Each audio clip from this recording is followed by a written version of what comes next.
Hi guys, how are you all. I hope आप सब अच्छे होंगे। So good morning, good afternoon, good evening to everybody. हम आज बात करेंगे इंड एस 24 की। बहुत ही छोटा सा स्टैंडर्ड है और बहुत ही प्यारा सा स्टैंडर्ड है। End S 24 related party disclosures. इसका कैलकुलेटर से कोई संबंध नहीं है, तो कैलकुलेटर को छोड़ दो। अगर अभी ये लेक्चर तुम कैलकुलेटर के साथ देख रहे हो तो बिल्कुल छोड़ दो, बिकॉज ये तुम्हारी भाषा में, स्टूडेंट की भाषा में, ये एक थ्योरी टॉपिक है। ठीक है। और अगर थोड़ा सा इसको एडवांस लेवल पे बोले, सही तरीके से बोले, तो यस, इसके अंदर ये जो है ये केस स्टडी बेस्ड टॉपिक है। You can expect MCQs from this particular index. Yes, आप इसमें से एमसीक्यू जरूर एक्सपेक्ट कर सकते हो, एमसीक्यू एक्सपेक्ट कर सकते हो। ठीक है, तो शुरू करते हैं बिना कोई देरी किए हुए। इंडेस 24 रिलेटेड पार्टी डिस्क्लोजर्स, जो नोट्स मैं यूज कर रहा हूं, these are my updated FR के कॉन्सेप्ट बुक के नोट्स। तो अगर ये वीडियो आप यूट्यूब पर देख रहे हो या फिर आप मेरे रेगुलर कोर्स के स्टूडेंट्स हो जिनके पास मेरा इससे पहले का वर्जन 4 कंसेप्ट बुक गया था, तो वो पीडीएफ रेफर करें, ये मेरी रिक्वेस्ट है। ठीक है, बाकी जो आने वाली अपकमिंग बैचेस में जो नोट्स होंगे वो यही होंगे, तो don't worry. India 24 related party disclosures, पहले तो मैं आपको दिखा देता हूं। बहुत ही छोटा सा स्टैंडर्ड है, 5 पेजेस का है, छठा पेज तो ऐसे ही खाली दे दिया है। अब ये है क्या, देखिए, क्या आप मानते हो इस चीज को कि अगर हम कोई ट्रांजैक्शन हमारी किसी रिलेटेड पार्टी के साथ करते हैं, रिलेटेड पार्टी हमारी कोई भी हो सकती है, हमारा कोई रिलेटिव हो सकता है ना, एंटिटी के लिए उसकी रिलेटेड पार्टी कौन होगी हम सब पढ़ेंगे, बट मोटा मोटी जो आपको पता होना होना चाहिए या पता होगा कि एंटिटी के लिए उसकी रिलेटेड पार्टी होगी उसकी सब्सिडरी कंपनी, या फिर उसकी होल्डिंग कंपनी, उसकी एसोसिएट कंपनी, या फिर उसके डायरेक्टर लोग। ठीक है ना, या फिर कोई ऐसा पर्सन जो उस एंटिटी को कंट्रोल कर रहा है, जिसके पास सिग्निफिकेंट इन्फ्लुएंस है। तो अगर एंटिटी उन सभी रिलेटेड पार्टी के साथ कोई ट्रांजैक्शन करती है, तो आपको नहीं लगता कि हो सकता है वो ट्रांजैक्शन एक ऑर्डरली ट्रांजैक्शन ना हो। सर अभी ये बताओ, ऑर्डरली ट्रांजैक्शन क्या होता है? ऑर्डरली ट्रांजैक्शन मतलब आर्म्स लेंथ वाला ट्रांजैक्शन। मतलब हो सकता है वो रिलेटेड पार्टी रिलेशनशिप के चक्कर में वो ट्रांजैक्शन इन्फ्लुएंस्ड हो, और जितने में होना चाहिए वो ट्रांजैक्शन उतने में ना हुआ हो, कम वैल्यू पे हुआ हो। जैसे मुझे गुड्स, अगर मैं नॉर्मली किसी एंटिटी को गुड्स बेचता हूं, किसी पार्टी को गुड्स बेचता हूं, तो 5 लाख रुपीज में बेचता हूं। मैंने अपनी रिलेटेड पार्टी को गुड्स बेचे हैं 3,50,000 में। तो ये ट्रांजेक्शन ऑर्डरली ट्रांजेक्शन हुआ क्या? नहीं, ये एक आर्म्स लेंथ ट्रांजेक्शन नहीं हुआ। तो इंडेस 24 इसीलिए बनाया गया है कि रिलेटेड पार्टी रिलेशनशिप्स डेफिनेटली एक एंटिटी के बिजनेस प्रॉफिट्स को और उसकी फाइनेंशियल पोजीशन को अफेक्ट कर सकते हैं। एक्चुअल में किया होगा कि नहीं किया होगा कांट से, पर अफेक्ट कर सकते हैं। और अगर ऐसा है तो यूजर्स ऑफ फाइनेंशियल स्टेटमेंट्स, जैसे public, investors, members, share holders, government, loan providers, उनको पता होना चाहिए कि एंटिटी के रिलेटेड पार्टीज कौन कौन है, और ड्यूरिंग द ईयर एंटिटी ने उन अपनी रिलेटेड पार्टी के साथ कौन कौन से ट्रांजेक्शन किए हैं, ताकि वो लोग जब डिसीजन लें तो इस बात को ध्यान में रख के डिसीजन लें। ठीक है ना। देखो, ट्रांजेक्शन रिलेटेड पार्टी के साथ करना कोई बुरी बात नहीं है, करो, पर ऑर्डरली ट्रांजेक्शन करो, आर्म्स लेंथ करो। चलो आप आर्म्स लेंथ ट्रांजेक्शन नहीं कर रहे हो, पर जो वॉल्यूम ऑफ ट्रांजेक्शन है compare to the overall volume of the company, अगर वो छोटा है, चलो मैंने एक आध सेल, एक आध ट्रांजेक्शन मैंने अपने रिलेटेड पार्टी के साथ आर्म्स लेंथ प्राइस पर नहीं की, ऑर्डरली ट्रांजेक्शन नहीं किया, पर कंपनी के ओवरऑल ट्रांजेक्शन, ओवरऑल कंपेयर में ये ट्रांजेक्शन की वैल्यू बहुत कम है, एक आध है तो लगता है ठीक है, पर अगर ये बहुत ज्यादा परसेंटेज पे है तो डेफिनेटली एक इन्वेस्टर ये सोचेगा कि नहीं भाई, कंपनी तो अपनी रिलेटेड पार्टी के साथ ही बहुत सारे ट्रांजेक्शन कर रही है, डिपेंडेंट है, छोड़ो यार, ये एंटिटी में पैसा लगाना सही नहीं है। तो ये पता होना जरूरी है लोगों को कि एंटिटी के रिलेटेड पार्टीज कौन कौन से हैं और उनके साथ क्या क्या ट्रांजैक्शंस हो रखे हैं और उनके आउटस्टैंडिंग बैलेंसेस क्या है। तो यही रीजन है कि हम इंडिया 24 क्यों पढ़ रहे हैं। सो इंडिया 24 कहीं ना कहीं ये बोलता है कि जो रिलेशनशिप्स होते हैं ये आपके बिजनेस प्रॉफिट्स को और आपकी फाइनेंशियल पोजीशन को अफेक्ट करते हैं। इसीलिए यूजर्स को ये जानना जरूरी है कि रिलेटेड पार्टीज एंटिटी की कौन कौन है और उनके साथ हमारे कौन से ट्रांजेक्शन हुए हैं, अगर ट्रांजेक्शन हुए हैं तो उनसे कितना लेन देन अभी भी बचा हुआ है बैलेंस शीट डेट पर, कोई फ्यूचर कमिटमेंट्स हैं क्या, ये सब। तो ये सब हमें कैसे पता चलेगा? अगर हम इंडेस 24 को फॉलो करेंगे। अब हर एक एंटिटी जो इंडेस लगाती है उसको इंडेस 24 के हिसाब से डिस्क्लोजर्स करना जरूरी है, मैंडेटरी है। मैं आज आपको दिखाऊंगा अभी। चलिए, तो सबसे पहले हम बात करेंगे डेफिनेशन पार्ट की।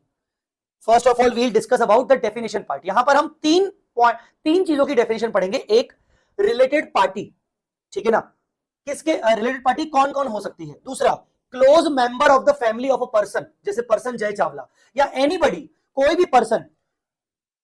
जब आप आगे पढ़ोगे ना तो आपको आगे आएगा ये word, close member of the person of the close member of the family of a person. एक पर्सन जब किसी एंटिटी का रिलेटेड पार्टी होगा तो वो पर्सन या उस पर्सन के close members, close family members भी होंगे, ठीक है ना। मतलब अगर मैं किसी एंटिटी का रिलेटेड पार्टी हूं तो मैं सिर्फ नहीं हूं उस एंटिटी के लिए रिलेटेड पार्टी, मेरे जितने भी क्लोज फैमिली मेंबर्स हैं वो सब उस एंटिटी के रिलेटेड पार्टी हैं। तो मेरे क्लोज फैमिली मेंबर्स कौन कौन है ये देखना है। और तीसरा, की मैनेजमेंट पर्सनल, की मैनेजरियल या मैनेजमेंट पर्सनल, केएमपी। तो तीन चीजों को पढ़ेंगे। पहला, एक सेकंड बेटा, एक सेकंड रुको, क्या हो रहा है बार बार। हाँ, पहला, तो फर्स्ट इज रिलेटेड पार्टी। तो रिलेटेड पार्टी कौन होगा?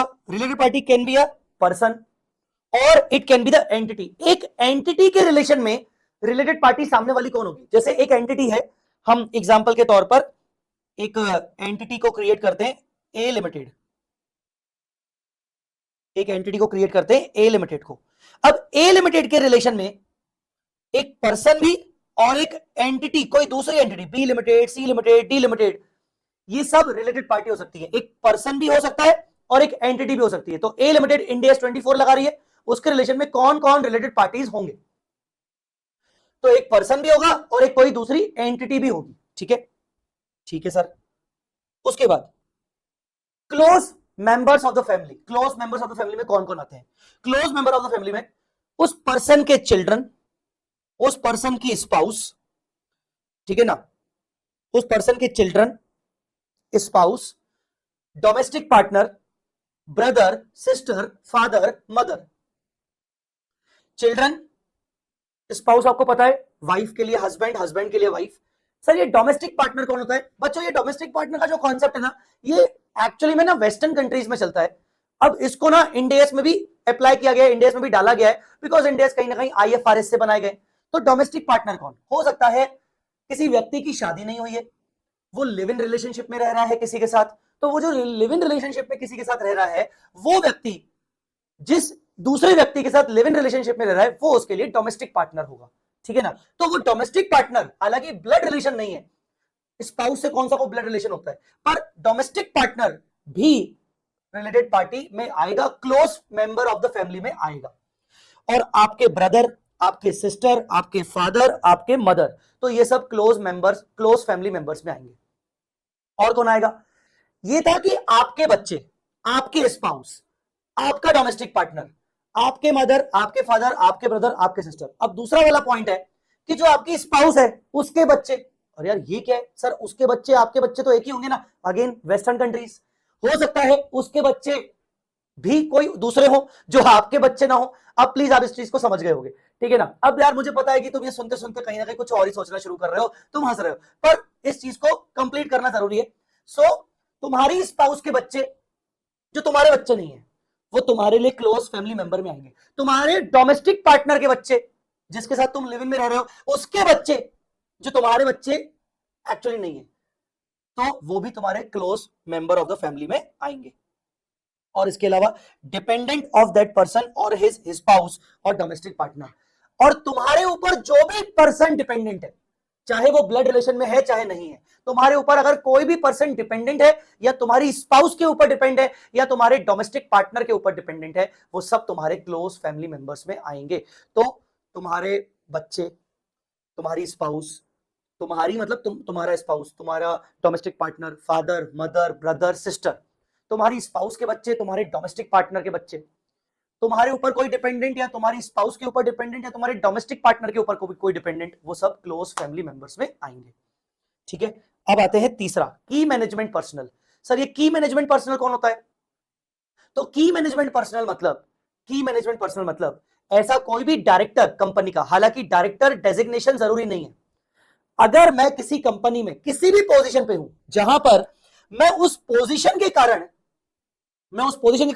कंपनी की बिजनेस प्लानिंग कर पा रहा हूं, कंपनी के अंदर डायरेक्शन दे पा रहा हूं, डायरेक्शन देने की कैपेसिटी में हूं और कुछ एक्टिविटीज को कंट्रोल कर पा रहा हूं, कुछ बिजनेस एक्टिविटीज को कंट्रोल कर पा रहा हूं। मैं एज अ पर्सन एंटिटी में किसी ऐसी पोजीशन में हूं जहां पर मेरे पास प्लानिंग करने की अथॉरिटी है, डायरेक्शन देने की अथॉरिटी है और कंट्रोल करने की अथॉरिटी है। क्या? बिजनेस एक्टिविटीज को डायरेक्टली और इनडायरेक्टली, चाहे मैं एज ए डायरेक्टर के नाम पे ऐसा कर रहा हूं, चाहे मैं एग्जीक्यूटिव डायरेक्टर हूं, चाहे मैं नॉन एग्जीक्यूटिव डायरेक्टर हूं, चाहे मेरे पास डायरेक्टर का डेजिग्नेशन नहीं भी है, पर अगर मैं ऐसी पोजीशन पे हूं कि कंपनी के अंदर रह के डायरेक्टली इनडायरेक्टली मैं planning, directing and controlling the activities of the entity कर पा रहा हूं, मतलब मैं कंपनी को कुल मिला के चला पा रहा हूं। ऐसा नहीं कि खाली खाली अकेला मैं भी कंपनी को चला रहा हूं किसी न किसी तरीके से, तो ऐसे केस में I will be treated as a key management personal. ठीक है ना, मैं की मैनेजमेंट पर्सनल की डेफिनेशन में आऊंगा। तो इसमें चाहो तो एग्जीक्यूटिव या नॉन एग्जीक्यूटिव डायरेक्टर्स दोनों आ गए। ठीक है ना, डायरेक्टर डेजिग्नेशन होना is not necessary, director designation का होना जरूरी नहीं है। तो ये होता है की मैनेजमेंट पर्सनल। तो ये तीन चीजें आपको समझनी थी। रिलेटेड पार्टी किसी एंटिटी के रिलेशनशिप में एक पर्सन भी हो सकता है और एक दूसरी एंटिटी भी हो सकती है। क्लोज फैमिली मेंबर समझ लिया, केएमपी समझ लिया, planning, directing, controlling the activities of the entity. कोई भी डेजिग्नेशन हो मेरे पास, अगर ये सिद्ध हो पा रहा है तो डेफिनेटली मैं कौन हूं? केएमपी हूं। अब किसी एंटिटी के लिए रिलेटेड पार्टी एक पर्सन भी हो सकता है और रिलेटेड पार्टी कोई दूसरी एंटिटी भी हो सकती है। एक पर्सन भी रिलेटेड पार्टी हो सकता है और एक अनदर एंटिटी भी रिलेटेड पार्टी हो सकती है। आई मेरी बात समझ में कि नहीं? तो हमने टाइप्स ऑफ रिलेशनशिप को दो हिस्सों में डिवाइड किया है। पहले हम कुछ रिलेशनशिप पढ़ेंगे कि एंटिटी का रिलेशन किसी एक नेचुरल पर्सन जो है उसके साथ रिलेशनशिप कैसे क्रिएट होगा। मतलब एक एंटिटी है ए लिमिटेड, उसका रिलेशनशिप किसी पर्सन के साथ कैसे क्रिएट होगा, कौन कौन सी सिचुएशंस में एक पर्सन मेरा रिलेटेड पार्टी होगा। और दूसरी सिचुएशन, दूसरे टाइप में हम पढ़ेंगे कि कौन कौन सी ऐसी सिचुएशंस हैं जहां पर एक एंटिटी के लिए कोई दूसरी एंटिटी रिलेटेड पार्टी मानी जाएगी। तो पहले अभी हम पढ़ेंगे टाइप वन कि एक एंटिटी के लिए एक पर्सन रिलेटेड पार्टी कब होगा। तो बहुत ही सिंपल है, अगर कोई पर्सन या उसका कोई क्लोज फैमिली मेंबर, कोई पर्सन या उसका spouse, father, mother, brother, sister, children, spouse के चिल्ड्रन, डोमेस्टिक पार्टनर के चिल्ड्रन, उसका डिपेंडेंट, अगर वो पर्सन या पर्सन का कोई भी क्लोज फैमिली मेंबर एंटिटी का रिपोर्टिंग एंटिटी का रिलेटेड पार्टी होगा, अगर वो पर्सन एंटिटी को कंट्रोल कर रहा है या एंटिटी के अंदर उसका ज्वाइंट कंट्रोल है। मतलब मिस्टर ए का किसी एंटिटी में 50% से ज्यादा शेयर है, मतलब कंट्रोल आ गया। Mister A B C D के साथ मिलकर किसी एंटिटी को ज्वाइंटली कंट्रोल कर रहा है। ज्वाइंट कंट्रोल होने के लिए परसेंटेज नहीं चाहिए होता है, एग्रीमेंट चाहिए होता है। इंडिया ट्रिपल वन में हमने पढ़ा था ज्वाइंट अरेंजमेंट्स में कि भाई क्या यूनानिमस कंसेंट होना चाहिए सबका, शेयरिंग ऑफ कंट्रोल होना चाहिए and there should be the agreement, there should be the arrangement between the parties. तो मैं किसी एंटिटी को डायरेक्टली कंट्रोल कर रहा हूं या दूसरों के साथ मिलकर ज्वाइंट कंट्रोल कर रहा हूं, मैं एज अ पर्सन किसी एंटिटी को कंट्रोल कर रहा हूं, तो वो एंटिटी मेरे लिए रिलेटेड पार्टी हो जाएगी। उस एंटिटी को इंडिया 24 अप्लाई करना पड़ेगा। मैं उस एंटिटी को दूसरों के साथ मिलकर ज्वाइंट कंट्रोल कर रहा हूं तो भी उसके ऊपर इंडिया 24 अप्लाई होगा। सर मेरे ऊपर अप्लाई होगा? नहीं, मैं तो इंडिविजुअल पर्सन हूं, इंडिविजुअल पर्सन के ऊपर इंडिया थोड़ी लगता है। या मेरा सिग्निफिकेंट इंफ्लुएंस है रिपोर्टिंग एंटिटी के ऊपर, मतलब ना मैं उसको कंट्रोल कर रहा हूं ना मेरा ज्वाइंट कंट्रोल है, पर मैं उस एंटिटी में कम से कम 20% होल्डिंग मेंटेन कर रहा हूं, मैं 20% of the equity shares hold कर रहा हूं, तो भी वो एंटिटी के लिए मैं कौन बन जाऊंगा? Related party. उसको इंडिया 24 लगाना पड़ेगा। तो क्या यहां पर कंट्रोल आ गया? कंट्रोल मतलब वो सब्सिडरी वाला कंट्रोल, ज्वाइंट कंट्रोल भी आ गया, सिग्निफिकेंट इन्फ्लुएंस भी आ गया, एसोसिएट वाला।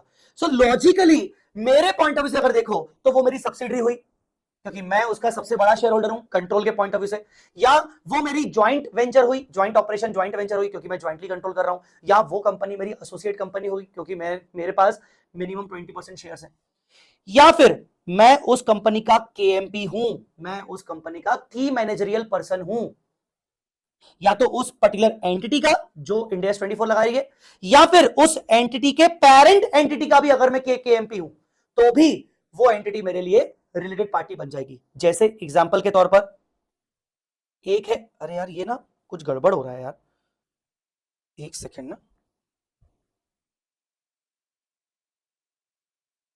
जैसे ए लिमिटेड है और बी लिमिटेड है। बी लिमिटेड मान लो होल्डिंग कंपनी है, ए लिमिटेड सब्सिडरी कंपनी है। ठीक है ना। अब बी लिमिटेड के अंदर जो मिस्टर जय है वो मान लो केएमपी है, तो बेसिकली ए लिमिटेड के लिए मिस्टर जय इज अ रिलेटेड पार्टी। क्या लिखा है?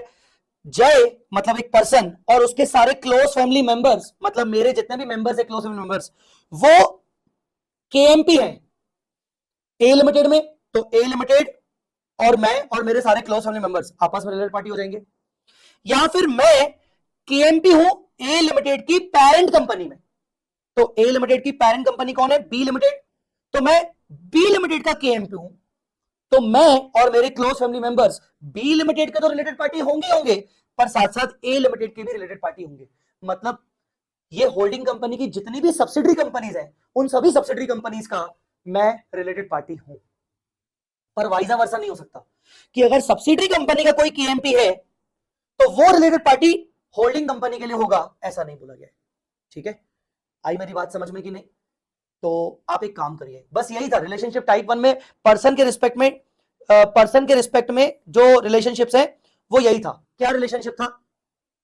कि कोई भी पर्सन या उसका क्लोज फैमिली मेंबर एंटिटी के लिए रिलेटेड पार्टी होगा अगर वो पर्सन एंटिटी को कंट्रोल कर रहा है, एंटिटी का उसके अंदर सिग्निफिकेंट इन्फ्लुएंस है, एंटिटी को ज्वाइंटली कंट्रोल कर रहा है, या वो उस एंटिटी में केएमपी है, या उस एंटिटी की पेरेंट एंटिटी में केएमपी है, तो वो पर्सन उस एंटिटी के लिए रिलेटेड पार्टी होगा।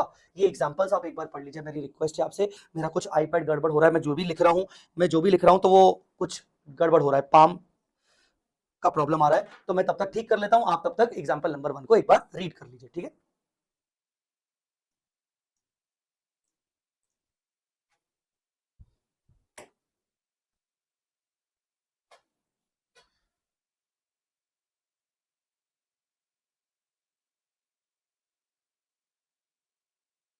हाँ जी, बात चल रही थी इनके एग्जाम्पल्स की। आई होप आपने इनके एग्जाम्पल्स पढ़ लिए होंगे, बहुत ही सिंपल से एग्जाम्पल्स हैं। जैसे यहां पर बता रहे हैं मिस्टर ए जो है वो 51% होल्ड करता है ए लिमिटेड का, तो ए लिमिटेड के लिए मिस्टर ए बन जाएगा रिलेटेड पार्टी, बिकॉज यहां पर ये कंट्रोल का चक्कर आ रहा है। ठीक है, A limited has no other form of share capital since A limited control A limited, A control A limited, he is a related party. दूसरा, Mrs. A is a wife of Mr. A. Mr. A holds 51%. Miss A limited has no other form of capital. Mr. A controls A limited since Mr. A is a related party. Mrs. A also is a related party. अब उसके close family member भी related party हो जाएंगे control के चक्कर में। Mister D is a director of A limited, director है मतलब केएमपी कैटेगरी में आ गया। बीइंग अ मेंबर ऑफ की management personal, he is a related to the A limited. Mr. D is a director of H limited, director of H limited. S limited is a subsidiary of H limited. D is related to S limited. जो मैंने अभी आपको बताया कि B limited एक holding company है, holding company का मैं डायरेक्टर हूं, तो मैं सब्सिडी होल्डिंग कंपनी की जितनी भी सब्सिडी कंपनीज होगी उनका रिलेटेड पार्टी बन जाऊंगा। आई होप आपको समझ में आ गया होगा। अच्छा, जो क्वेश्चंस है ना वो अपन क्वेश्चन सबसे लास्ट में करेंगे, तो क्वेश्चन के बहाने अपना पूरा पूरा रिवाइज भी हो जाएगा। पहले पूरा अपन कॉन्सेप्ट डिस्कस कर लेते हैं, कॉन्सेप्ट डिस्कस करने में ज्यादा टाइम नहीं लगेगा। चलिए, तो एक एंटिटी का रिलेशन एक पर्सन के साथ कैसा होता है ये तो आपको समझ में आ गया होगा। अब हम जो मुद्दे वाली मेन जो कॉन्सेप्ट है उस पर आ रहे हैं कि एक एंटिटी का रिलेशन दूसरी एंटिटी के साथ कैसे एस्टेब्लिश होगा, वो हम पढ़ेंगे। इसमें कुल मिलाकर कितने पॉइंट्स है वो याद रखना, बस ए बी सी डी ई 5 हो गए, 6 एफ, तो मतलब कुल मिलाकर आपको 6 पॉइंट समझने, 6 रिलेशनशिप के एस्टेब्लिशमेंट्स लिखने। तो पहला, parent company and all subsidiary companies of that parent company are related to each other. एक पेरेंट है, उसके जितने भी सब्सिडीज हैं ये सब आपस में सब रिलेटेड है, सब आपस में रिलेटेड, मतलब ये ऐसा ऐसा ऐसा S1 S2 S3 S4 even S1 का भी S5, ये सब सब सब सब सब सारे पेरेंट सब्सिडरी एक ही ग्रुप के अंदर जितने भी होंगे सब सब सब के सब रिलेटेड पार्टी होंगे। ठीक है ना, parent and all subsidiaries of same group, तो मैं यहां पर सेम ग्रुप लिख दूं, parent company and all subsidiary companies of that parent, मतलब सेम ग्रुप, ये सब रिलेटेड पार्टीज होंगे, मतलब कुछ भी इसमें एक्सेप्शन नहीं है, सोचना ही मत। एक पेरेंट, उसके अंदर जितने भी इर्द गिर्द सब्सिडरीज हैं, सब्सिडरी की सब्सिडरीज है, पेरेंट की सब्सिडरीज है, फेलो सब्सिडरीज है, कुछ मत सोचना, सब आपस में रिलेटेड पार्टीज हो जाएंगे। SA limited SB limited are subsidiaries of H limited, तो एसए एसबी आपस में related, SA related to H, SB related to H. S A limited, S B limited, H limited are related to each other, सब आपस में एक ही थाली के चट्टे बट्टे। ये तो पहला वाला तो सिंपल था। दूसरा वाला थोड़ा सा उलझाने वाला काम है, ठीक है ना, थोड़ा सा उलझाने वाला काम है, तो ध्यान से सुनिएगा। एसोसिएट और जेवी ऑफ अ पेरेंट कंपनी, तो जो जो बोलता जा रहा है अपन वैसा वैसा करते जाएंगे, ठीक है ना। तो मैं इसको यहां पर कर रहा हूं, एक पेरेंट कंपनी है, मतलब एक इन्वेस्टर है, इसकी एसोसिएट कंपनी या इसकी जेवी कंपनी ऑफ और any of it subsidy company, या तो पेरेंट की जेवी, या तो पेरेंट की एसोसिएट, या तो पेरेंट की सब्सिडी की जेवी एसोसिएट। अच्छा, पेरेंट की सब्सिडी और उसकी एसोसिएट कंपनी, उसके जेवी कंपनी, ध्यान से समझो, are related to each other नहीं लिखा है, are related to the parent and all subsidiary companies. तो अगर मैं आपको बोलूं कि यहां पर सब्सिडरी 1 हो गई, यहां पर सब्सिडरी 2 हो गई, ठीक है ना। अब देखो, अगर मैं पेरेंट के रिलेशन में रिलेशनशिप निकालना चाहता हूं, तो associate is a related party of parent, JV is a related party of parent, associate is a related party of parent, this JV is a related party of parent, subsidy 1 subsidy 2 तो वैसे भी related party है क्योंकि हम वो point 1 में cover कर चुके हैं, ठीक है। आई बात समझ में कि नहीं? तो कहने का मतलब क्या हुआ, ये जो एसोसिएट है, सब्सिडी की अगर कोई एसोसिएट है, सब्सिडी की अगर कोई एसोसिएट है, सब्सिडी की अगर कोई जेवी है, तो ये पेरेंट कंपनी के लिए रिलेटेड पार्टी होंगे। क्या लिखा है, related to the parent and all subsidies. तो ये जो एसोसिएट है, ये जो जेवी है, ये S2 के लिए भी रिलेटेड पार्टी होगी, S2 के लिए भी रिलेटेड पार्टी होगी, ठीक है। तो यहां पर here all associates and JV are related to parent and all subsidiaries. तो सर ये भी तो वैसा ही हो गया ना, मतलब अब पेरेंट के एसोसिएट या जेवी हो या सब्सिडरी के एसोसिएट जेवी हो, ये सब एसोसिएट जेवी पेरेंट और सब्सिडरी के लिए रिलेटेड पार्टी होंगे। बट एक्सेप्शन इसमें है कि ये एसोसिएट और ये एसोसिएट आपस में रिलेटेड नहीं होंगे। अभी इसके बारे में बात नहीं की गई, ये बोला गया कि ये सब इन सब के रिलेटेड पार्टी होंगे, पर क्या ये और ये आपस में रिलेटेड होंगे, ये और ये आपस में रिलेटेड होंगे, अभी इसके बारे में बात नहीं की गई है, ठीक है। समझ आ गया? तो subsidiary companies of above associate or JV are also related to the parent and all of its subsidiaries. Oh my God, subsidy companies of above associate JV. तो अब इसमें और आ जाओ, मान लो इसकी एक सब्सिडरी कंपनी है, ये देखो, ये जो सब्सिडरी कंपनी है ये भी पेरेंट के लिए रिलेटेड पार्टी होगी और पेरेंट की सारी सब्सिडरी कंपनीज की रिलेटेड पार्टीज होंगी। Subsidiary companies of above associate JV are also related to the parent and all its subsidiaries. Parent की जितनी भी सब्सिडरीज हैं और पेरेंट के लिए एसोसिएट जेवी की जो भी सब्सिडरीज होंगी वो भी रिलेटेड पार्टीज होंगी। मतलब वो इसकी बात कर रहा है, क्या ये सब्सिडरी पेरेंट के लिए और उसकी पेरेंट की जितनी भी सब्सिडरीज है उसके लिए रिलेटेड होगी? यस। पर क्या ये सब्सिडरी इनके लिए होगी? हाँ। पर ये क्या इनके लिए कुछ होगी? देखना पड़ेगा, अभी नहीं है इतना, अब आपको वो इतना ज्यादा डिटेल में नहीं ले जाएगा, लोड मत लो। But associate JV of above associate JV is not related party of the parent. अब मान लो इसकी एक कंपनी एसोसिएट, मतलब मैं ये हूं जय लिमिटेड, मेरी एसोसिएट की एसोसिएट कंपनी मेरे लिए रिलेटेड नहीं है, मेरी जेवी की एसोसिएट, मेरी जेवी की जेवी मेरे लिए रिलेटेड नहीं है, ना ही मेरे सब्सिडरीज के लिए। अगर मेरे लिए नहीं तो मेरी सब्सिडरीज के लिए भी नहीं होगी। Associate JV of the above associate JV is not related to the parent and all the subsidiaries. आई बात समझ में? ये सारे एग्जांपल्स हैं, आप एक बार पढ़ लीजिएगा। मैं कोई भी सिलेक्टेड एग्जांपल यहां से आपको पढ़ा लेता हूं। एग्जांपल 5 बड़ा लग रहा है, वही पढ़ा लेता हूं। एक्स है subsidiary Y Z A B, तो यहां पर एक्स को कर देते हैं वाई जेड ए बी, ये सब सब्सिडरीज हैं। Also B limited has associate, B limited की एक एसोसिएट कंपनी है C limited. A limited has associate company D limited, ये एसोसिएट कंपनी है D limited. Here group consist of, अब देखो एक्स के रिलेशन में वाई जेड ए बी सब सब्सिडरीज है तो रिलेटेड पार्टी होंगे। एक्स की सब्सिडरी की एसोसिएट कंपनी भी रिलेटेड पार्टी होगी, क्योंकि ऊपर बोला था कि या तो पेरेंट कंपनी की एसोसिएट जेवी या तो पेरेंट की किसी भी सब्सिडरी कंपनी की एसोसिएट जेवी, तो यस पेरेंट की सब्सिडरी ए की associate company D is a related party of X and all the subsidiaries. B की जो एसोसिएट कंपनी है C limited, it is the related party of all the subsidiaries and X. ठीक है, तो यहां पर C limited is related party of all members of group X Y Z A B, X Y Z A B. D is a related party of all X Y Z A B, but B C and D ये दोनों आपस में co associate are not related party to each other. ये co associate company are not related to each other. Sir ये co associate आपने कहीं बताया नहीं था बेटा, बताया मैंने, नीचे लिखा है no related party relationships, co venturers of the same joint venture are not related to each other, वैसे ही co associate companies are not related party of each other. ठीक है, समझ गए? तो पेरेंट सब्सिडरी हो गया, एसोसिएट जेवी हो गया, बाकी एग्जांपल्स एक बार आप पढ़ लीजिएगा। अब आते हैं अपन सी नंबर पॉइंट पर। Two JV companies of same venturer entity are related to each other. Two JV companies of same venturer entity, मान लो एक है जय लिमिटेड, जय लिमिटेड ने जेवी 1 में पैसा लगाया है, जय लिमिटेड ने जेवी 2 में पैसा लगाया है, मतलब मेरा ज्वाइंट कंट्रोल जेवी 1 में है, मेरा ज्वाइंट कंट्रोल जेवी 2 में है, आपस में ये जेवी 1 और जेवी 2 रिलेटेड पार्टी हो जाएंगे।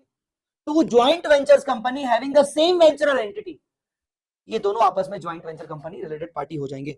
एच लिमिटेड के पास दो वेंचर्स हैं, JHA एंड JHB, तो यहां पर JHA and JHB are related to each other. ठीक है, पर H लिमिटेड और A लिमिटेड ने मिलकर जेवी बनाई है, H लिमिटेड और A लिमिटेड ने मिलकर जेवी बनाई है, तो H लिमिटेड और A limited co venturers are not related parties. यहां पर लिखवाया है मैंने co venturers of the same joint venture are not related parties. ठीक है, मतलब एक ही ज्वाइंट वेंचर के अंदर जो दो को वेंचरर्स होंगे वो रिलेटेड पार्टी नहीं होते। Associate of parent company and JV of same parent company are related to each other. एक ही पेरेंट कंपनी की एसोसिएट, एक ही पेरेंट कंपनी की जेवी, अभी मैंने बताया एक ही पेरेंट कंपनी की एसोसिएट, एक ही पेरेंट कंपनी की जेवी, ये आपस में रिलेटेड पार्टी है। एक एसोसिएट एक जेवी आपस में रिलेटेड पार्टी है, पर अगर दोनों एसोसिएट हो जाए तो नहीं है,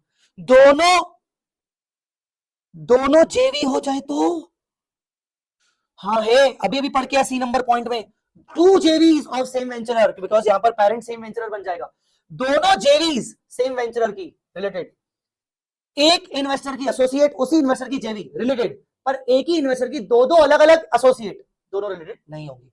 तो यहां पर लिखा है if parent company has two associate companies they are not related to each other. ठीक है, आई बात समझ में? चलो E number, if the person including close family member of that person or an entity is having joint control over one entity, and control joint control significant influence or KMP of another entity। मान लो mister जय है, mister जय का A limited में control है या फिर joint control है, और मिस्टर जय B लिमिटेड में या तो कंट्रोल है, या तो ज्वाइंट कंट्रोल है, या तो सिग्निफिकेंट इन्फ्लुएंस है, या तो केएमपी है।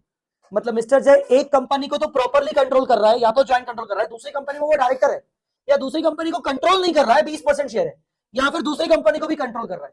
तो ये दो कंपनीज आपस में बन जाएंगी related parties, then both entities are related to each other. ठीक है, अब ऐसा भी हो सकता है मिस्टर जय इसमें कंट्रोल कर रहा है और मिसेस जय इसमें कंट्रोल कर रही है, तो भी ये दोनों आपस में रिलेटेड पार्टीज हो सकते हैं। ठीक है, मिस्टर जय ए लिमिटेड को कंट्रोल कर रहा है, मिसेस जय बी लिमिटेड में केएमपी है, तो ये आपस में रिलेटेड पार्टी हो सकते हैं। ठीक है, last F, if the entity is a post employment benefit plan. Entity कौन है? पोस्ट एम्प्लॉयमेंट बेनिफिट प्लान है। ठीक है ना, एंटिटी अपने आप में एक पोस्ट एम्प्लॉयमेंट बेनिफिट प्लान है, मतलब एक एम्प्लॉयज के लिए एक अलग से कंपनी ओपन की गई है, वो कंपनी खुद एक पोस्ट एम्प्लॉयमेंट बेनिफिट प्लान है। मतलब सारी कंपनीज मेरे में पैसा इन्वेस्ट करते हैं अपने एम्प्लॉयज के लिए, for the benefit of employees of the reporting entity. जैसे टाटा कंपनी एक रिपोर्टिंग एंटिटी है, तो टाटा ने मान लो एक सेपरेट कंपनी बना ली, टाटा अपने एम्प्लॉयज का पोस्ट एम्प्लॉयमेंट बेनिफिट प्लान का पैसा इन्वेस्ट करता है उस सेपरेट कंपनी में, तो वो separate company will be related party of the Tata company. आया समझ में कि नहीं? तो कोई भी post employment benefit plan will be the related party होगा रिपोर्टिंग एंटिटी के लिए। तो ये आपके हो गए सारे के सारे रिलेशंस एक एंटिटी के रिलेशन में। तो पहला वाला था पेरेंट सब्सिडरी, दूसरा वाला था एसोसिएट जेवी पेरेंट की या सब्सिडरी की, इवन उस एसोसिएट जेवी की भी अगर कोई सब्सिडरीज है तो भी, पर एसोसिएट जेवी की एसोसिएट जेवी है तो नहीं होंगी। फिर उसके बाद हमने डिस्कस किया दो जेवीज आपस में रिलेटेड पार्टी होंगी, सेम पेरेंट कंपनी है तो। फिर हमने देखा कि एक ही पेरेंट कंपनी की एक एसोसिएट है, एक जेवी आपस में रिलेटेड होगी, पर दोनों एसोसिएट आपस में रिलेटेड नहीं होंगी। फिर हमने देखा कि एक पर्सन या क्लोज फैमिली मेंबर किसी एक को कंट्रोल कर रहा है, दूसरे को भी कंट्रोल कर रहा है, या सिग्निफिकेंट इन्फ्लुएंस या ज्वाइंट कंट्रोल या फिर केएमपी है, तो दोनों एंटिटीज आपस में रिलेटेड पार्टी होंगी। ठीक है ना, एक कंट्रोल कर रहा है या ज्वाइंट कंट्रोल कर रहा है, दूसरे की बीवी भी है तो भी, दूसरे में कभी उसकी बीवी भी कंट्रोल कर रही है, ज्वाइंट कंट्रोल कर रही है, केएमपी है तो भी। और लास्ट में पोस्ट एम्प्लॉयमेंट बेनिफिट प्लान, अगर एक अपने आप में कंपनी है जो रिपोर्टिंग एंटिटी के पोस्ट एम्प्लॉयमेंट बेनिफिट प्लान को संभाल रही है, तो वो रिपोर्टिंग एंटिटी के लिए रिलेटेड पार्टी हो जाएगी। अब कौन कौन से रिलेटेड पार्टी रिलेशनशिप्स नहीं होते हैं, तो एक तो हम यहां पर पढ़ के आए कि एक ही पेरेंट एंटिटी में अगर दो दो एसोसिएट है तो वो दो एसोसिएट आपस में रिलेटेड पार्टी नहीं होंगे, ये हम पढ़ के आए। ठीक है ना, पेरेंट एंटिटी की एसोसिएट एंटिटी और एसोसिएट एंटिटी की एक और एसोसिएट एंटिटी है तो वो आपस में रिलेटेड पार्टी नहीं होंगे। इसके अलावा हमने देखा को-वेंचरर्स, एक ही जेवी के अंदर जितने भी आपस में को-वेंचरर्स हैं वो रिलेटेड पार्टी नहीं होंगे। मतलब एक जेवी है, जेवी के अंदर मिस्टर ए ने पैसा लगाया, मिस्टर बी ने पैसा लगाया, मिस्टर सी ने पैसा लगाया, ये मिस्टर ए बी सी आपस में रिलेटेड पार्टी नहीं होंगे। ठीक है, a person or his close family member is a common KMP in both entities. Both entities are not related to each other. Common KMP है, यहां देखो मैंने क्या बताया था कि मिस्टर जय का कंट्रोल है, दूसरा मिस्टर जय इसके अंदर केएमपी है तो चलेगा, पर मिस्टर जय दोनों के अंदर डायरेक्टर है नहीं, दोनों कंपनी के अंदर मैं डायरेक्टर हूं, मतलब केएमपी हूं, तो दोनों एंटिटीज आपस में रिलेटेड पार्टी नहीं होंगे। A person or close family member is a KMP in one entity and has significant influence in other entity, तो भी नहीं होगा। भाई दोनों एंटिटीज को आपस में मिलाने के लिए किसी पर्सन के थ्रू, किसी एक कंपनी का तो कंट्रोल चाहिए। एक पर्सन के थ्रू अगर दो एंटिटीज आपस में रिलेटेड होंगी ना, तो उस पर्सन का किसी एक कंपनी में कंट्रोल या ज्वाइंट कंट्रोल तो चाहिए ही चाहिए। एक में सिग्निफिकेंट है, दूसरे में सिग्निफिकेंट है, एक में सिग्निफिकेंट है, दूसरे में केएमपी है, नहीं चलेगा। इसके अलावा मेजर कस्टमर्स, आपका कोई बड़ा कस्टमर है जो आपके टोटल सेल का 50% कंट्रीब्यूट करता है, तो आपके लिए वो रिलेटेड पार्टी नहीं है। हो सकता है भले वो आपको इन्फ्लुएंस कर सकता है, पर वो आपको रिलेटेड पार्टी नहीं है। जो भी आपके फाइनेंस प्रोवाइडर्स हैं जिन्होंने आपको लोन दिया है, डिवेंचर होल्डर्स, वो सब नहीं है। Trade unions, government department, agencies, major suppliers, franchisers, distributors, agents, ये सब आपके रिलेटेड पार्टी नहीं है। ऐसा नहीं है कि ये आपके बिजनेस डीलिंग्स को अफेक्ट कर सकते, नहीं कर सकते हैं, बट ये सबको हम रिलेटेड पार्टी नहीं बोल सकते हैं, only because of their business dealing with the entity. हाँ, इन सबका बिजनेस डीलिंग एंटिटी के साथ हो रहा है, पर they are not considered as a related party. आया समझ में कि नहीं? इसमें mister A is a director of X limited, he is also director of Y limited, he has no other interest in either the companies, तो ऐसे case में x और वाई आपस में रिलेटेड पार्टी नहीं होंगे। Mr. A is a director in X Limited. He is also director in Y Limited. A has no other interest in either the companies, but Y Limited purchased the entire production of X Limited. अब Y Limited ने पूरा production X से खरीदा। The transaction was always at arm's length. X and Y may be related party as it is quite possible that Y Limited may be able to exercise control, significant control over X. As per this standard, the substance is more important than legal form. अब देखो यहाँ पर एक exception क्या आ गया, ये exception क्या आ गया। वैसे तो ऊपर वो वाला वही था कि एक्स डायरेक्टर है, A limited, A mister A director है एक्स और वाई में, यहां पर भी वही है, मिस्टर ए डायरेक्टर है एक्स में और डायरेक्टर है वाई में, तो लॉजिकली तो आपस में रिलेटेड पार्टी नहीं हुए। बट दोनों कंपनी में मैं डायरेक्टर हूं तो क्या कर रहा हूं ना, मैं दोनों कंपनी को आपस में ट्रांजेक्शंस करवा रहा हूं, ठीक है ना, और ट्रांजेक्शंस बहुत अच्छे खासे ट्रांजेक्शंस करवा रहा हूं। The transactions are arm's length price, पर X limited purchase the entire production of Y limited, मतलब बेसिकली एक्स लिमिटेड का जितना भी प्रोडक्शन होता है वो सब वाई लिमिटेड को जाके बिकता है। अब लॉजिकली क्या हो रहा है ना, अगर ये इतना बड़ा ट्रांजैक्शन नहीं होता तो शायद हम आपस में इन दोनों को रिलेटेड पार्टी नहीं बोलते, पर क्योंकि पूरा प्रोडक्शन एक्स लिमिटेड का वाई के पास जा रहा है, सिंगल कस्टमर के जा रहा है, मतलब वाई लिमिटेड अपने आप में एक सिंगल कस्टमर है एक्स लिमिटेड की, तो यहां पर ट्रांजैक्शन इन्फ्लुएंस हो सकता है, यहां पर एक्स लिमिटेड का बिजनेस अफेक्ट हो सकता है। तो it is quite possible that Y Limited may be able to exercise the control, क्योंकि पूरा ट्रांजैक्शन, पूरा प्रोडक्शन X लिमिटेड का मैं खरीद रहा हूं, तो हो सकता है Y लिमिटेड कंट्रोल एक्सरसाइज कर पाए X के ऊपर, और इसीलिए X और Y not because of mister A, because of this production के कारण वो रिलेटेड पार्टी हो सकते हैं। ये एक्सेप्शन ध्यान रखिएगा। JV limited is an equal joint venture of J and V are not related party, ठीक है। A bank, A bank and B bank has provided finance to XY. By virtue of the loan agreement, they occupy non-executive observer seat on the board of directors of XY. A bank, B bank are not related parties of XY Limited. Obviously bank नहीं है क्योंकि वो loan providers हैं। आया समझ में आपको? चलिए, अब रिलेटेड पार्टी डिस्क्लोजर्स क्या होते हैं, यहां तक अगर आपको कोई डाउट हो, इवन भले आप ये लेक्चर कहीं पे भी देख रहे हो, यूट्यूब पे देख रहे हो वगैरह, आप अपने डाउट्स मुझे पोस्ट जरूर करना। यूट्यूब पे देख रहे हो तो आप कमेंट में मेरे को डाउट पोस्ट करना, यूट्यूब पे नहीं देख रहे हो, आप नॉर्मल मेरे रेगुलर लेक्चर्स वगैरह में देख रहे हो कुछ, तो आप मुझे व्हाट्सएप कर लेना। व्हाट्सएप मेरा नंबर आपको पता होगा, बुक्स में वगैरह लिखा होता है, ठीक है। तो अभी एक बार आप यहाँ पर ओवरव्यू कर लीजिए, फिर अपन आगे बढ़ेंगे रिलेटेड पार्टी डिस्क्लोजर्स के लिए और अदर इंपॉर्टेंट पॉइंट्स के लिए, फिर अपन डायरेक्टली क्वेश्चंस करेंगे, ठीक है। चलिए एक बार पढ़ लीजिए। हाँ जी,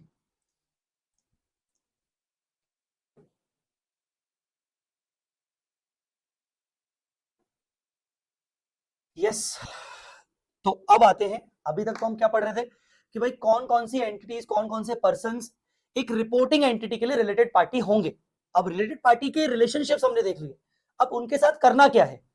अगर कोई पर्सन, कोई रिलेटेड पार्टी है मेरे लिए, या फिर कोई एंटिटी मेरे लिए रिलेटेड पार्टी है, मैं एक रिपोर्टिंग एंटिटी हूं, तो मुझे कौन कौन से डिस्क्लोजर्स करने हैं। डिस्क्लोजर्स को भी दो हिस्सों में डिवाइड किया गया है, कैटेगरी 1, कैटेगरी 2। कैटेगरी 1 डिस्क्लोजर सिर्फ पेरेंट सब्सिडरी के लिए है और कैटेगरी 2 सबके लिए है इंक्लूडिंग पेरेंट सब्सिडरी। तो कैटेगरी 1 डिस्क्लोजर क्या है, between parent subsidiary following disclosures are required even when there are no transactions between them during the year। मैं पेरेंट हूं, मेरी सब्सिडरी है, हम दोनों रिलेटेड पार्टी है, हाँ है, हम दोनों के बीच में कोई ट्रांजैक्शन नहीं हुआ है ड्यूरिंग द ईयर, तो भी डिस्क्लोजर करना पड़ेगा। हाँ, क्या क्या, एज अ पेरेंट मुझे बताना पड़ेगा कि मेरी कौन कौन सी सब्सिडरी कंपनीज है, या एज अ सब्सिडी मुझे बताना पड़ेगा कि मेरी पेरेंट कंपनीज कौन है, मेरी पेरेंट कंपनी कौन है। Name of the ultimate parent company if immediate parent company is also a subsidiary. Even अगर ऐसा चल रहा है ए का बी में, बी का सी में, तो सी को बताना पड़ेगा कि मेरी पेरेंट कौन, बी, और इसकी भी पेरेंट कौन, ए। सी को ये दोनों का डिस्क्लोजर देना पड़ेगा, भले ड्यूरिंग द ईयर ट्रांजैक्शन नहीं हुए हैं। आया समझ में? ठीक है। तो पेरेंट सब्सिडरी के रिलेशनशिप में आपको ये name of the parent companies and subsidiary companies के डिस्क्लोजर्स देने पड़ेंगे even though there are no transactions. अब आते हैं कैटेगरी 2, जब ट्रांजैक्शन होगा तो ही डिस्क्लोजर देना पड़ेगा। Relationship between entity and a person और अनदर एंटिटी। अब entity and a person, entity and a subsidiary, entity and associate, entity and जेवी, सब्सिडरी की एसोसिएट, सब्सिडरी की जेवी, बट जो भी रिलेशनशिप हम अभी ऊपर पढ़ के आए, इनके बीच में ये सारे डिस्क्लोजर्स होंगे only when there are related party transactions during the year.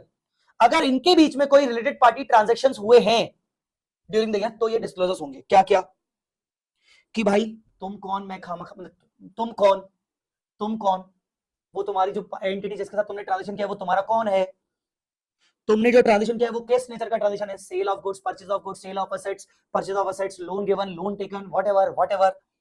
Amount of transaction, कितने का ट्रांजैक्शन हुआ, क्या आउटस्टैंडिंग बैलेंस तुम्हें लेना है, देना है उस ईयर एंड पे, बैलेंस शीट डेट पर कितना लेन देन है अभी बचा है। Expense recognize in respect of bad debt, तुम्हें अगर उससे कुछ लेना था, तुमने बैड डेट तो नहीं मान लिया, उसने तुम्हारा बैड डेट तो नहीं मान लिया, वगैरह वगैरह। Bad debt due from related party, ऐसा provision created on outstanding balances from related party, कोई प्रोविजन तो नहीं क्रिएट किया, तो नाम उस रिलेटेड पार्टी का, उसके साथ nature of the transaction, amount of the transaction, outstanding balance, bad debt if any, right of, और प्रोविजन क्रिएटेड इफ एनी। ये सारे डिस्क्लोजर देने पड़ेंगे अगर ड्यूरिंग द ईयर कोई ट्रांजैक्शन हुआ है तो।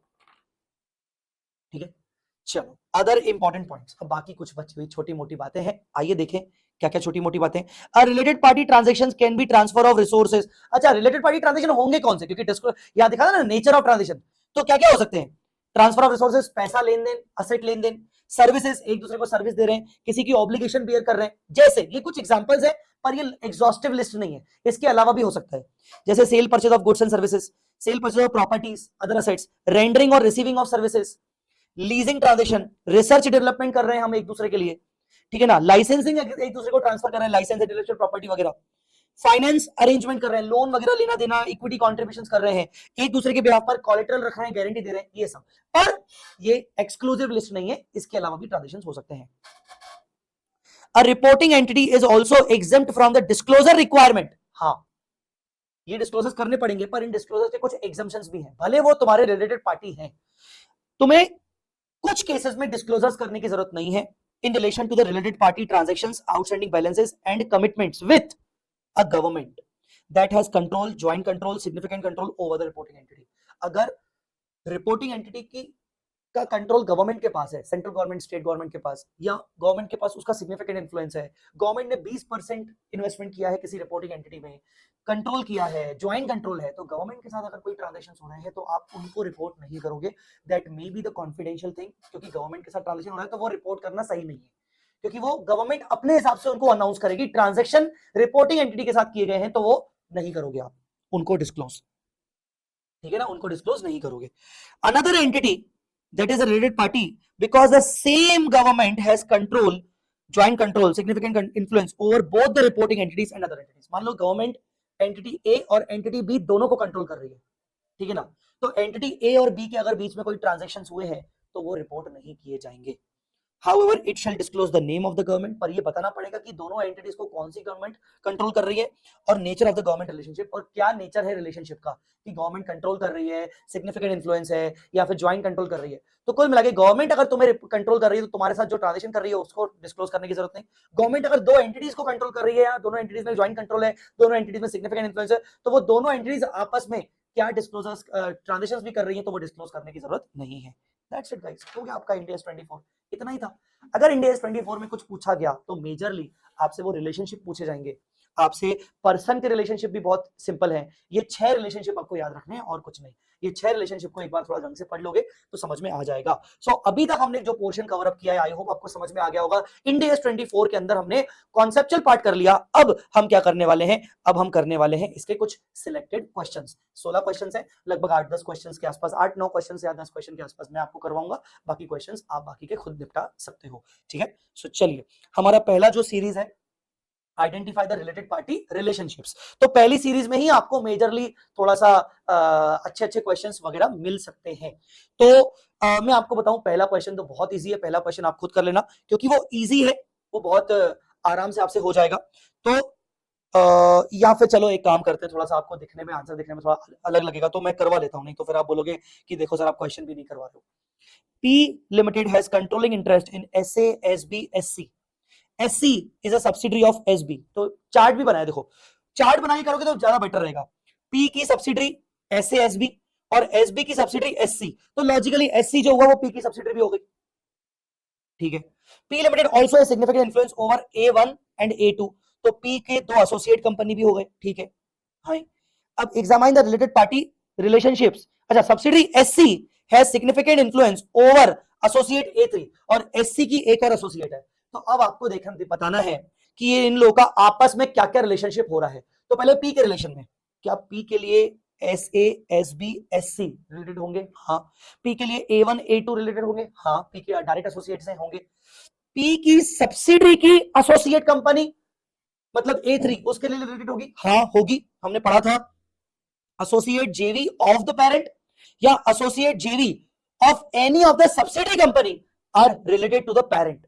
तो लॉजिकली P के लिए कोई भी एंटिटी यहां पर रिलेटेड पार्टी नहीं है, ऐसा नहीं हो सकता. सारी की सारी company SA, SB, SC, A1, A2, A3 सब रिलेटेड पार्टी है. देखो SA, SB, SC, A1, A2, A3 are related parties.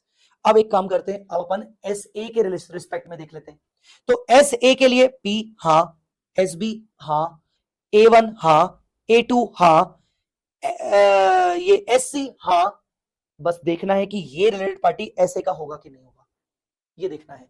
तो कैसे करेंगे, तो सुनिए, हमने पढ़ा था associate JV of the parent company और any of the subsidiary are related to the parent and all subsidiaries. तो भाई एक सब्सिडरी कंपनी की associate company is related to the all the subsidiary company. तो कहीं ना कहीं A3 और SA, A3 और SB भी आपस में रिलेटेड होंगे, देखना. In the individual financial statement of SA, P, SB, SC, हाँ P, SB, SC, A1, A2, A3 all are related, सब रिलेटेड होंगे, ठीक है. तो लॉजिकली देखा जाए तो A3 इसके लिए रिलेटेड है. अब बस मेन ये देखना है क्या ये दोनों आपस में रिलेटेड है? नहीं.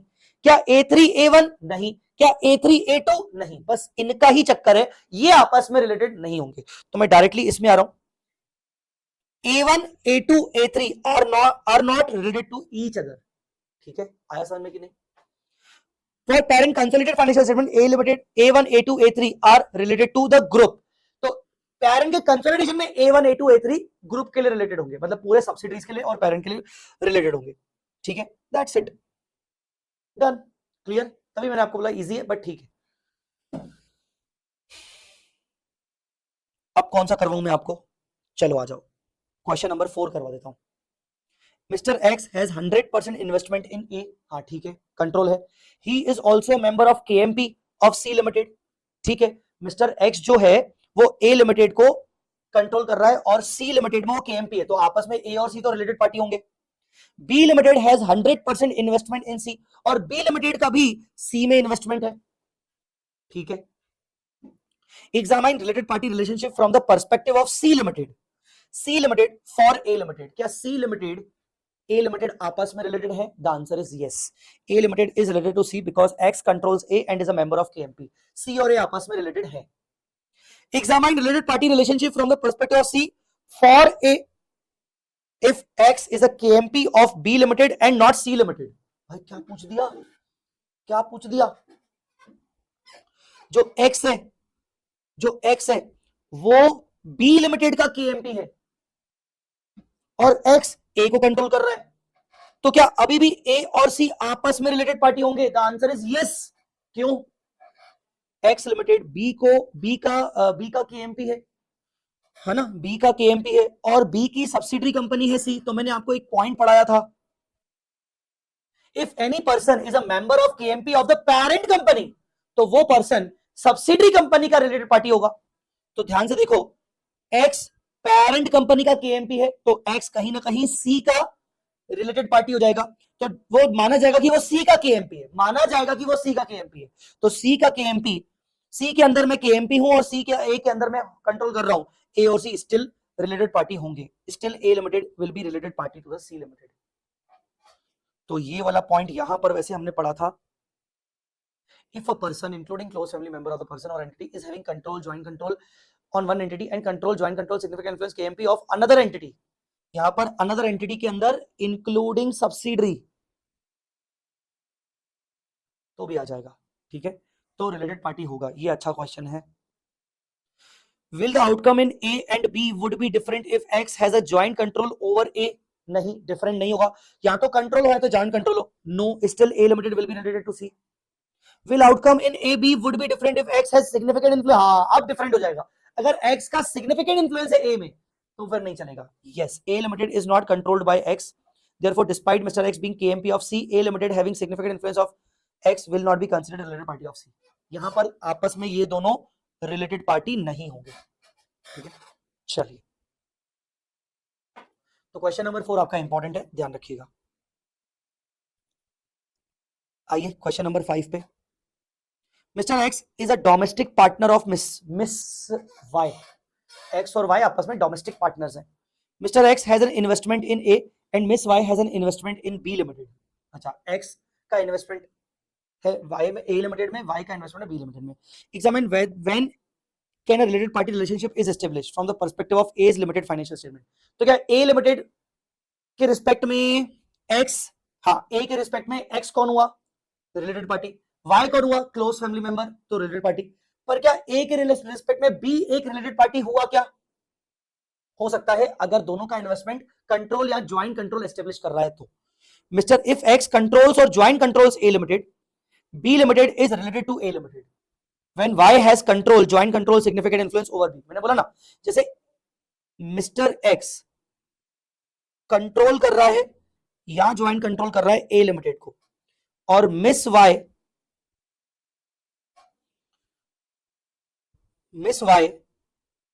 कंट्रोल कर रहे हैं, ज्वाइंट कंट्रोल कर रहे हैं, केएमपी है या सिग्निफिकेंट इन्फ्लुएंस है बी लिमिटेड में, तो ये दोनों आपस में रिलेटेड होंगे। पर मिस्टर एक्स का अगर सिर्फ सिग्निफिकेंट इन्फ्लुएंस है ए में और वाई का भी सिग्निफिकेंट इन्फ्लुएंस है बी में, तो आपस में नहीं होंगे। Examine when can a related party relationship is established from the perspective of B limited. तो बी का भी वही है। बी के लिए एक्स वाई और ए दोनों हो सकते हैं अगर वो कंट्रोल और ऐसा वाला सिस्टम आ जाए। Will A limited B limited be related if Mr. X has only significant influence over A and Miss Y has only significant influence over B? No, फिर नहीं होगा। दोनों कंपनीज में हम दोनों का कॉमनली सिग्निफिकेंट इन्फ्लुएंस है तो नहीं होगा। ठीक है, चलिए, हाँ ये भी इंपॉर्टेंट क्वेश्चन है, पर मैं आपको बोलूंगा कि पहले आप एक बार पढ़ लीजिए इस क्वेश्चन को, फिर अपन बात करेंगे। पढ़ लीजिए एक बार।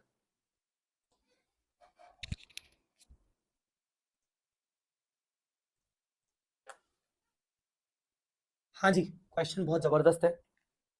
ठीक है, तो क्वेश्चन कैसा है, सुनिए मेरी बात ध्यान से।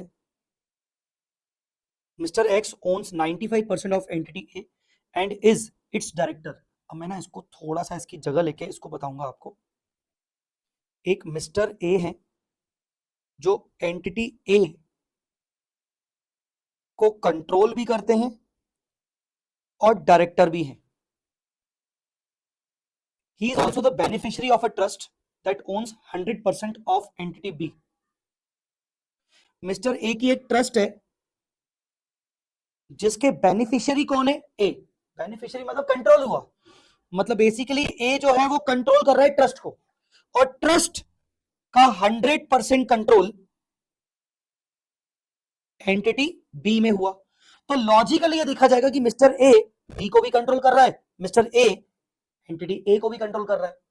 एक्चुअली एक ट्रस्ट है वो पूरी की पूरी मिस्टर ए की है, उसका पूरा बेनिफिशियरी ओनर कौन है, मिस्टर ए, और वो ट्रस्ट एंटिटी बी को कंट्रोल कर रही है। तो लॉजिकली मिस्टर ए के लिए जो एंटिटी बी है वो पूरी की पूरी खुद की एंटिटी है, वो of which he is a director. अच्छा, एंटिटी बी के अंदर मिस्टर ए इज डायरेक्टर, वो डायरेक्टर भी है। तो अब बताइए whether entity A and B are related, 100% related, yes, because entity Mr. A entity A को कंट्रोल कर रहा है और entity B के अंदर डायरेक्टर है। अगर वो डायरेक्टर नहीं भी होता तो entity A को कंट्रोल कर रहा है, entity B को भी कंट्रोल कर रहा है ट्रस्ट के थ्रू, तो भी वो आपस में entity A भी रिलेटेड पार्टी होंगे। yes, they are related parties because the director X control entity A and is a member of KMP of entity B. अब दूसरा क्वेश्चन पूछ रहा है कि आपका क्या सिचुएशन अगर हम डिफरेंट कर दें तो क्या होगा। Mister X resigned as a director of entity A but retained his 95% holding. अब हमने डायरेक्टरशिप से रिजाइन कर दिया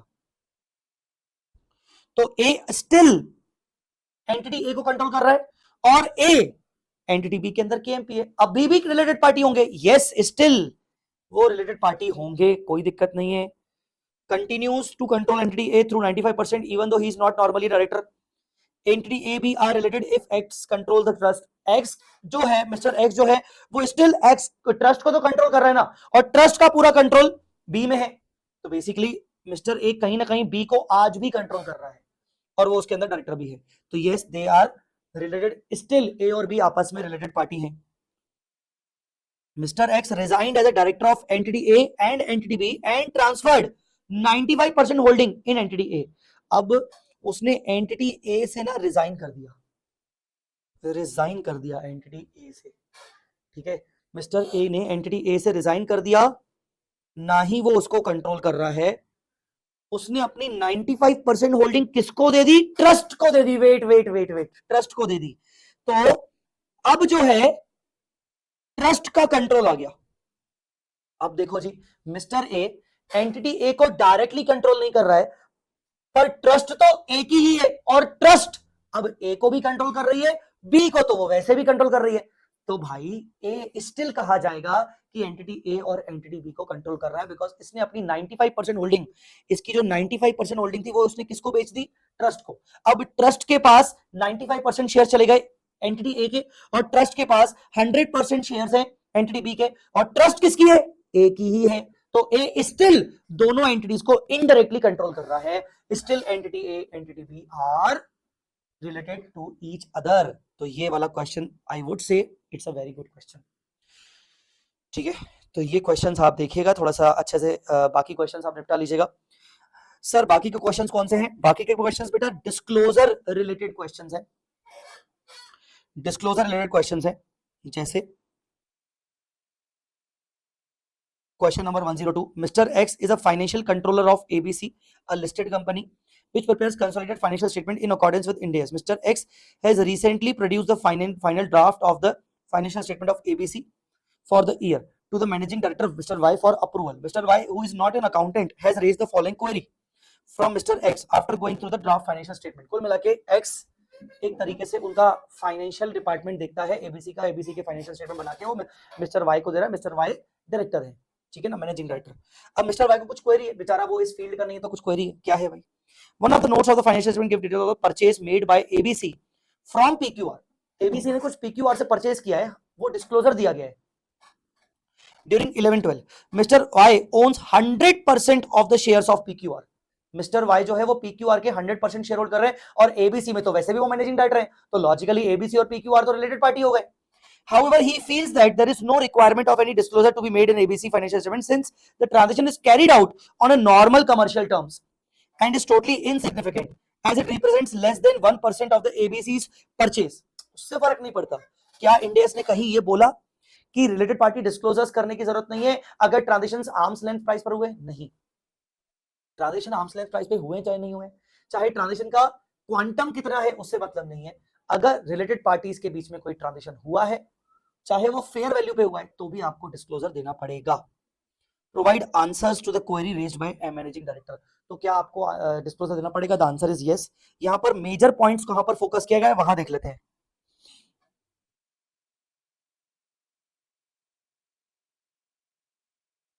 Transaction with related party are material by their nature, so the fact that transaction may be numerically insignificant does not affect the need for disclosure. ये कोई मतलब नहीं है, ठीक है ना. आगे बाकी तो उन्होंने जस्ट बता दिया कि भाई पीक्यूआर और एबीसी आपस में रिलेटेड है, तो जो ट्रांजेक्शंस होंगे वो डिस्क्लोज करने पड़ेंगे, ठीक है ना. India requires the details of transaction are required to be disclosed in notes. This is required even if the transactions are carried out on an arm's length basis. Even वो arm's length basis पर है तो भी करना पड़ेगा, ठीक है. चलिए question number 203. ABC is a long standing customer of XYZ. Mrs. P, whose husband is a director in XYZ. Mrs. P जिनके हस्बैंड XYZ में डायरेक्टर हैं. XYZ का एक कस्टमर है ABC जो कि बहुत टाइम से पे नहीं कर रहा, ठीक है, लॉन्ग स्टैंडिंग कस्टमर.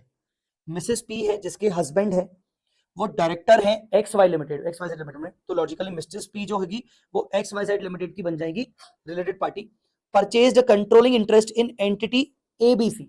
अच्छा, तो लॉजिकली XYZ एंड ABC आपस में हो गए रिलेटेड पार्टी बिकॉज बीवी का कंट्रोलिंग इंटरेस्ट है ABC में और पति डायरेक्टर है XYZ में, तो ये दोनों कहीं ना कहीं ये दोनों एंटिटीज आपस में रिलेटेड पार्टी हो जाएंगी बिकॉज पर्सन और his close family member is controlling one entity and director of another entity, तो दोनों एंटिटी आपस में रिलेटेड पार्टी हो जाएंगी. ऑन 1 जून, ठीक है, 1 जून को कंट्रोलिंग इंटरेस्ट परचेज किया. Sale of product from XYZ to ABC in the 2 months period from April to May 8 lakh. जब तक कंट्रोल नहीं था तब तक की सेल 8 लाख की थी. Following the shares purchased by Mrs. X, XYZ has begun to supply the products at a discount of 20% to their normal selling price. जैसे ही कंट्रोल आया आपस में दोनों रिलेटेड हुई तो ट्रांजेक्शंस तो कंटिन्यू रहे पर अब ट्रांजेक्शंस आर्म्स लेंथ प्राइस पर नहीं हो रहे हैं, 20% डिस्काउंट पे हो रहे हैं, ठीक है ना. और क्रेडिट पीरियड भी बढ़ा दिया गया. पहले जबकि क्रेडिट पीरियड 1 month का हुआ करता था. Sale of product between these two companies in the 10 months period, जब रिलेटेड पार्टी रिलेशनशिप चल रहा था तब 60 लाख की सेल हुई और जब रिलेशनशिप नहीं था तब 8 लाख की सेल थी. The trade receivable of XYZ includes 18 lakh in respect of amount owing by ABC. अब XYZ लिमिटेड के ट्रेड रिसीवेबल में ABC जो है वो 18 लाख का डेटा दिख रहा है. Analyze and show where possible by quantifying the amount how the above event should be reported in the financial statement of XYZ. As per Ind AS, you are required to mention the disclosure requirement. अब यहाँ पर सवाल ये नहीं उठता कि वो related party है कि नहीं, सवाल ये नहीं उठता कि डिस्क्लोजर होगा कि नहीं, सवाल ये उठता है कि डिस्क्लोजर 10 month पीरियड के लिए ही होगा क्योंकि जिस टाइम पर वो रिलेटेड पार्टी थे, या डिस्क्लोजर बाकी के 2 महीने का भी होगा जिस टाइम पे वो रिलेटेड पार्टी नहीं थे. तो आइए देखें. XYZ would include the total revenue of 68 lakh from ABC receivable in the year within the revenue and show 18 lakh within the trade receivable. वो तो 68 लाख का रेवेन्यू तो हमारा हो रहा है ABC से और 18 लाख का डेटर्स है. Mrs. P would be regarded as related party of XYZ because she is a close member of the one of the key managerial person of XYZ. ठीक है. From 1 June ABC would be regarded as a related party. Related party relationship कब से आया? जून से आया, मतलब 10 महीने में रहा। Because ABC is a related party with whom XYZ has transition, XYZ should disclose the nature of the related party relationship. ठीक है, नेचर बताएंगे कि भाई हमारा कंट्रोल मिसेस पी के पास है जिसका हस्बैंड एक एबीसी में XYZ में डायरेक्टर है, ऐसा बताना पड़ेगा। Revenue of 60 lakh from ABC since 1 जून। हाँ, तो अब देखो क्या हुआ, मतलब ये हुआ कि ड्यूरिंग दैट पीरियड जब रिलेशनशिप एग्जिस्ट नहीं कर रहा था, उस टाइम पे जो ट्रांजेक्शंस हुए हैं उनको डिस्क्लोज करने की जरूरत नहीं होती। आपको वो ट्रांजेक्शंस डिस्क्लोज करने हैं जो ड्यूरिंग द रिलेशनशिप पीरियड में हुए। तो यहां पर आप लिख लीजिए, disclosure of only those transactions are required which occur during the relationship period. तो लिख लीजिए यहां पर, disclosure of only those transactions are required which occur during relationship period, during relationship period। ठीक है, तो 60 लाख का ही हम डिस्क्लोजर देंगे ट्रांजेक्शंस का। हाँ, बैलेंस शीट डेट पर आउटस्टैंडिंग बैलेंस 18 लाख दिख रहा है, ये भी हमें देना पड़ेगा। हमने कोई बैड डेट तो नहीं बनाया, कोई प्रोविजन तो नहीं बनाया, ये भी बताना पड़ेगा।